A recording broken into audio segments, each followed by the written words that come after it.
meron. Nasa iba niyang laruan. Inuubo ka na tuloy. Hold up to, hold up to. Labas mo na ang pera mo. Hold up to, hold up to.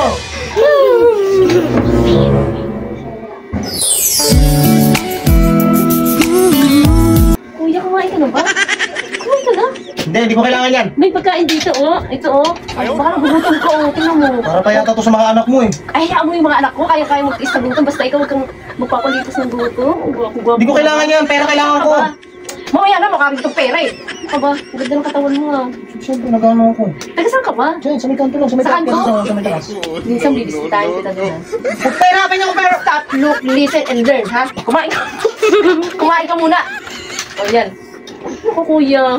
Para yata to sa mga anak ko. Hindi, ako nga yung anak ko. Ano ka ba? Meron din ditong ice cream, oh. Saan? Oh. Huwag mong problemahan yung mga anak ko. Kaya mag-isa gutom yun. Basta ikaw huwag kang magutom. Ha? Hindi ako gutom. Kailangan ko pera. Ano na, pera mo? Ito na. Ato 50? Oh, mababa lang ulit 50. Mamaya nahanapin ko pa yung wallet ko. Mami itong pera eh. Huwag mong kuya. Tapos yung ice cream mo. Sumasama. Pakita mo yan. Kain ka na kuya. Kain ka na dyan. Wala man lang kahit tilapia na kawawan. Kumain ka na kuya. Ano ka ba? Bukog nga ako. Kailangan ko pera. Kuya, mamaya na. Sinusulit ko pa nga ang mga sandali.